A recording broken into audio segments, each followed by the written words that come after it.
narinig ko, ay, di ko pala narinig. Nakita ko, sisin niya. Sa kamay niya ngayon. You're engaged! Wow! Yay! Okay, so paano siya nag-propose? Anniversary kasi namin noon. So, every anniversary talaga namin. You go out of town, ganyan. So, para sabi niya, bababa lang ako, may kukunin ako sa kotse. Pero wala bumaba siya. kang feeling na magpa-propose. Wala. Tapos, nung bumaba siya, naka-t-shirt lang siya and shorts. Nung umakyat siya, nakabihis na siya. Formang-forma. Tapos may dala siyang flowers. May sign. Yung smile niya, yung hanggang dito, tapos hindi siya nagsasalita, happy anniversary, ganyan. Oh, thank you, ganyan, happy anniversary. Tapos gumagano na siya sa likod niya. So, yung kamay, yung mukha ko, yung mata ko nandun lang sa kamay niya. Goosebumps. Tapos, paglabas niya, yung mukha niya, Umiiyak na siya. umiiyak na siya. Tapos hindi niya man lang ako tinanong ng Will you marry me? Nag-yes ka lang agad-agad. Inassume na niya.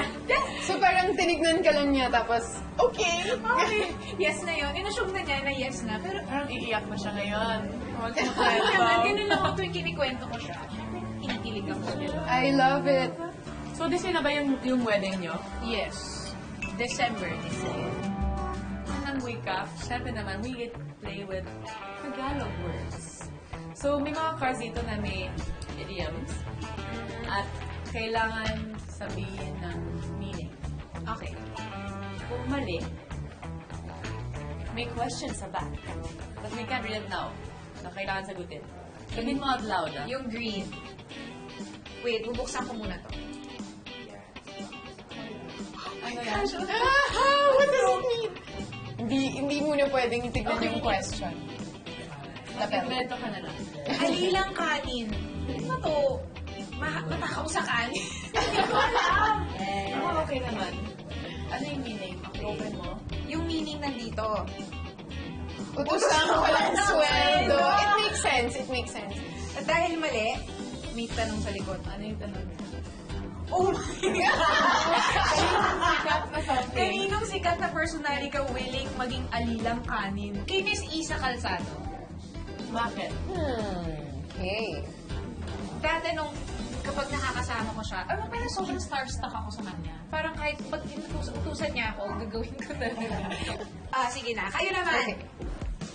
Balik harap. Balik? Okay, check.